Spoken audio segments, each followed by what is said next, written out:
In today's tutorial, toda kuita differentiation. We want to learn how to differentiate simple and complex algebraic expressions.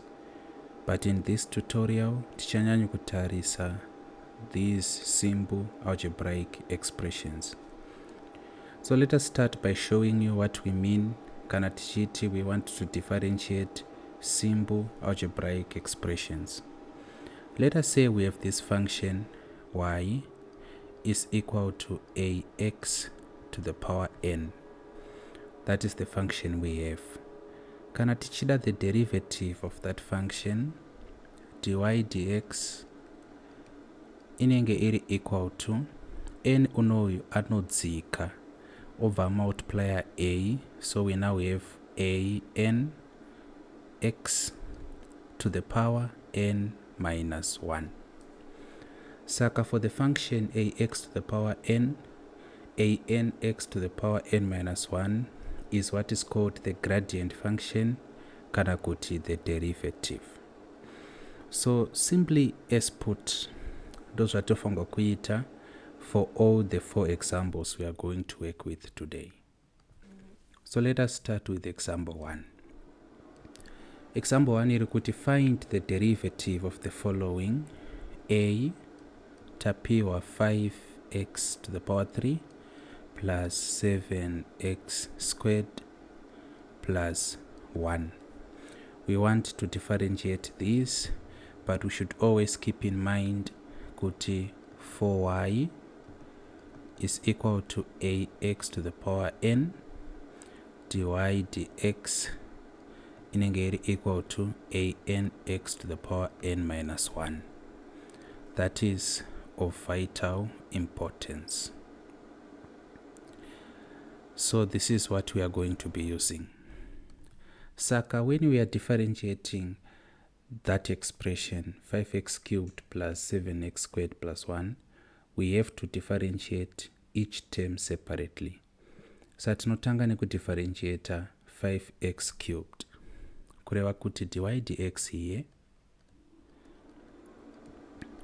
inenge iri equal to 3 achauya achimultiply 5 times 3 kana kuti 3 times 5, that's 15, x to the power 3 minus 1 di 2. So the derivative of 5x cubed di 15x squared, because 3 adzika aka multiply 5, 3 wacho iye tika subtract 1 from it.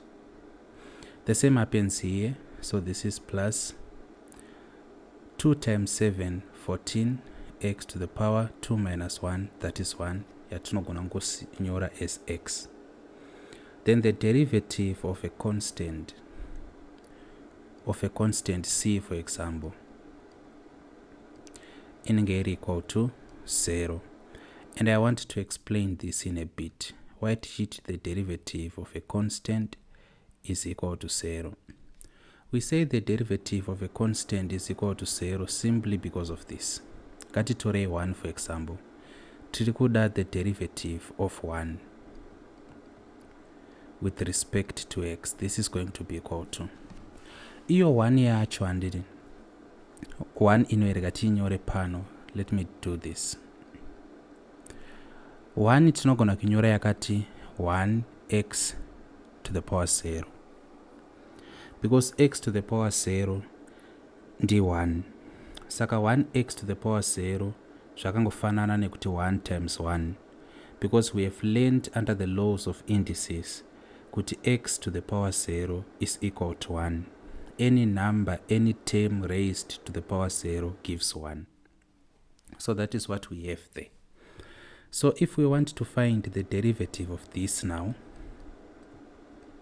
this then is equal to 0 achadona or multiply 1, so it's 1 times 0, x to the power 0 minus 1.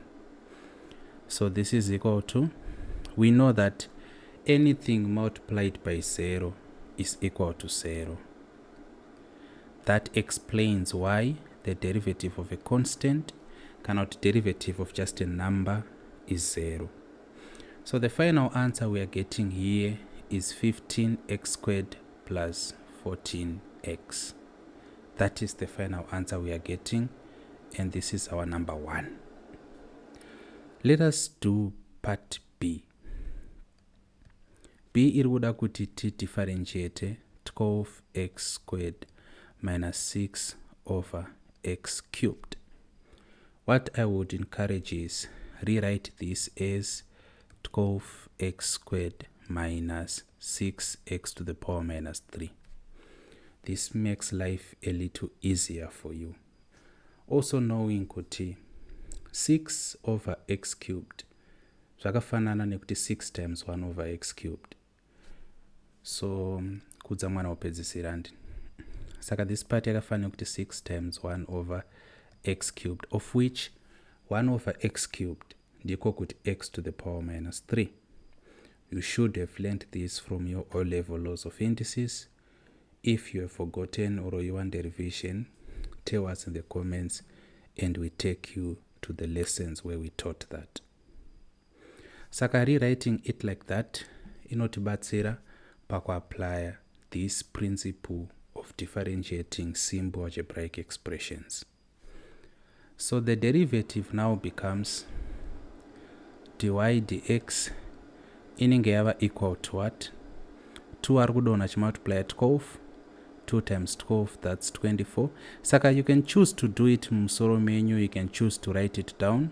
Let me do the writing down panapa. Saka 12 is multiplying 2, x to the power 2 minus 1. Like that. And then panapa minus 6 is being multiplied. Let me ganyore pasas panapa. Sapano truguti minus 6 is being multiplied by minus 3, x to the power minus 3 minus 1. And so this is actually equal to 12 times 2, that's 24, x because of 2 minus 1. Then minus 6 multiplying minus 3, that's plus 18, 6 to 18, x to the power negative 4. Munogona kuisiya iri pano or munogona kuinyora iri 24x plus 18 over x to the power 4. As simple as that. Are you understanding? Is it apparent? Kana musiri kunzwisisa, tell us in the comments, or rather tell us on our numbers so that we can help each other. But to be honest, kana tichitarisa calculus, this is actually an introduction to calculus, an introduction to differentiation, and you shouldn't find it hard. Even if you do, this is one of the simplest and easiest things in A-level pure mathematics. So with enough work, you are soon going to find it easy to digest. Now that taita example 1, takuda kuita example number 2. So tuchaita 2a, 2b. Find the derivative of the following. 2a, we have to find the derivative of 4 over the square root of x. So ndikuziva kuti munoremember here kuti the square root of x is actually equal to x to the power 1/2.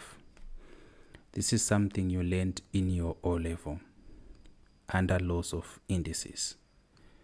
Saka, I hope you understand this. So ichireva izvo kuti 4 over the square root of x inenge iri equal to 4 over x to the power 1/2. Saka iyi tinogona kuinyora iri 4x to the power negative half, like that. You get it? Tikainyora seizvo inova easier to differentiate. Kana takudifferentiata dy dx inenge iri equal to 4 is being multiplied by negative half, x to the power negative half, iri kusubtract 1 1, but I want to write 1 as 2 over 2. So hapo ndachikona kuti minus 1, but I choose kuti minus 2 over 2 because ndoda ngobva ndatongo subtracta ipapo. I hope you understand what I mean. Saka 2 into 2 it's 1, 2 into 4 ndi 2, kureva kuti our derivative panapa inenge iri 2 times minus 1, which is minus 2x, then minus 1/2 minus 2 over 2. Saka pa inenge iri minus 1 minus 2, which is minus 3 over 2. We can write it as minus 2 over x to the power 3 over 2, which can be expressed as minus 2 over the square root of x, which is raised to the 3. So this is going to be our derivative. So the trick iri papo ndeye kuexpressa whatever you want to differentiate in this form. Express it in that form. That's the trick. Then you do your basic differentiation until you get to your final answer. Saka kuisia iri pana minus 2x to the negative raised to the negative 3 over 2 is a problem. But in ndiri kuzongoiita further simplify kuti ndiinyore in the form yayanyorwa in the question. That's 2a. Allow me to erase it so that we can do b. Now kana tichitarisa 2b yakanzi chi? 2b yakati 6x to the power 5, that's plus 5x over x to the power 4. So zvandoda kuita pano ndeizvi.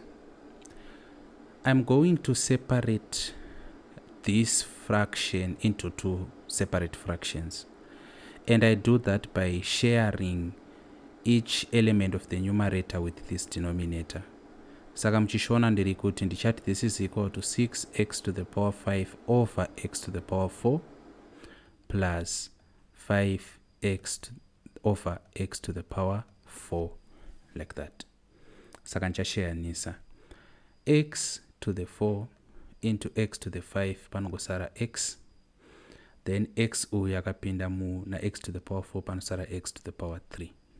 Kureva kuti ino yakuchinyorwa iri chi 6x plus 5 over x to the power 3. Saka kana takuda kuinyora in a form which is easier to differentiate, techiti this is equal to 6x plus 5x to the power minus 3, like that. So zvataita apo vamwe vanogona kuzviita directly kuti x to the power 4 into 6x to the power 5 yosara iri 6x plus x to the power 4 into 5x yosara iri 5 over x to the 3, but that becomes a little tricky. That's why ndatanga ndaseparate those two fractions and solved them separately. So irapo dy dx, our derivative echanetsi, the derivative of 6x d6, because panapa pana 1 ikadzika ichati 6 times 1 x to the power 1 minus 1, x to the power 0 anenge ari 1. Saka the derivative of 6x d6, the derivative of, maybe let me write it down, the derivative of cx, c iri kurepresenta any number, dx is actually equal to c. That's something we have learned. This is a tutorial. Kureva kuti we have learned about this. We are just practicing what we learned already. So if you are not finding things easier to understand, it might imply you need to watch our lessons again. Saka that's 6 for us. Then panapa it's plus 5 icha multiplier minus 3, x to the power minus 3 minus 1. So this is going to be equal to 6. 5 times minus 3, that's minus 15, x to the power chi minus 4. Leave it at this, or it becomes 6 minus 15 x to the power 4, however you want to put it. But kana tadaiso inenge yabuda. I hope you're understanding it. Let us go to example 3. Now for our number 3, given that the function of x is equal to x plus 4 over x squared, find f prime of x and f double prime of x. So chamufango kusiva ndechekuti notation yekuti dy dx inogona kunyorwa as f prime of x. Mapaona? Ndo chinhu chamofanirwa kuziva ichi. Kuti dy dx tinogona kuzvinyora toisa f toisa kakaita ndingakati kachi ameno colon tobva taisa x ari mabrackets like that. So zvikanzi f prime of x zvirongoreva kuti the first derivative of x. Zvikanzi f prime of x kana kuti f double prime of x zviri kureva the second derivative of x. And kana chiti second derivative tiri kuti tiri kutsvaga derivative derivative. It is going to become obvious patenge takuita. So we are told pano kuti the function of x is equal to x plus 4 over x squared. Tati kudini, tati it's easier kana tikainyora as x plus 4 x to the negative 2 like this. Saka f prime of x zvinongoreva dy dx inenge iri equal to, kana tina x panapa, the derivative of x ndi 1. 1 anodzika chimultiplier tozoti x to the power 1 minus 1 which is 1x to the power 0. Sapa nongosara 1. Because coefficient ya x ndi 1. Panapa tati derivative of cx anenge ari c. Saka derivative of x coefficient yacho which is 1. If you do the long form method, you arrive at the same conclusion. Then of course plus 4 multiplying chi minus 2 x, then up it's minus 2 minus 1. So our answer here is actually 1. Then 4 times minus 2, that's minus 8 x to the power minus 3. Let us leave it like this. Of course, mnogona kuti 1 minus 8 over x to the power 3, if that is how you like it done. But I would encourage kuisea hapa because you have to avoid mistakes by any means. Saka tawana f prime of x takuda f prime of x kora kuti takuda kutsvaga derivative derivative. Saka patacalculate derivative yedu tawana this. Saka derivative ya 1 minus 8 x to the power minus 3 ndiani. The derivative of 1 is 0. Derivative of a constant is equals to 0.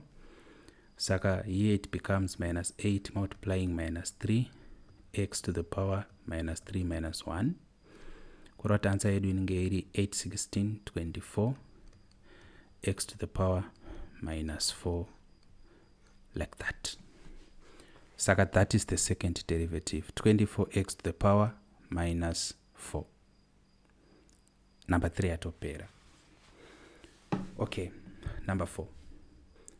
Number 4 inenge ichiti kwanzi if y is equal to this, saka y is equal to 2x squared plus 3 root x minus 1 over x cubed. So vazvanzi find d2y over dx2. This notation inongoreva second derivative. Sachatanga tai simplify kuti differentiate easily. Kureva tichatanga tati y is equal to 2x squared plus 3x to the power half minus x to the power minus 3. Ndozo chatanga taita. Then toda kutsvaga dy dx, the first derivative, because hatikwanise kutsvaga second derivative kana tisina kumbotsvaga first derivative. Saka apo it becomes 2 akamultiply 2, that's 4x, 2 minus 1, that is 1. Then apo it's plus 3, it will multiply a half, x to the power half, then apo ndakusarudza kuti minus 2 over 2. Andika? Then apo inenge iri chi? Apo inenge iri minus 1, it will multiply minus 3x to the power minus 3 minus 1, which is minus 4, like that. Saka this is equal to chi? This is equal to 4x plus apo it's 3 over 2 x to the power 1 minus 2, that's minus 1, saka minus half. Then apo it's minus 1 times minus 3, that's plus 3x to the power minus 4 like that. Saka tari simplify kai, but hapa sipo patinogumira nokuti question yedu iri kuda kuti titsvage second derivative inonyorwa so d2y over dx2. This is going to be equal to the derivative of 4x anenge ari 4 handi tobva tati plus 3 over 2 iri kumultiplyana na negative half x to the power g minus half minus 1 which is minus 2 over 2. Then apo tobva tati plus 3 iri kumultiplyana na minus 4 x to the power minus 4 minus 1. So this is equal to apo anongodzoka ari 4. 3 times minus 1, that's minus 3. So it's minus 3 over 2 times 2 and 4. Remember, multiply my fractions, numerator by numerator, denominator by denominator. As in get x to the power minus 3 over 2, because it's minus 1 minus 2. So it's minus 3 over 2. 3 times minus 4, that's minus 12x. Then up in Gary minus 5. That is going to be our final answer for question number 4. Saka zvinoitsa hama dzangu kungotevera maprinciples atenge takudzidzisai nekuva confident in yourself nekumake sure you avoid arithmetic and negligent errors, making sure you understand the concepts enough to avoid errors of principle. So if you have any questions, don't hesitate to ask in the comments. If you want extra lessons, tutoring and extra help, get to us on WhatsApp on the following numbers. Kana muri muZimbabwe, it's just 071 521 3310 as it is. Thank you. Muve nezuva rakanaka.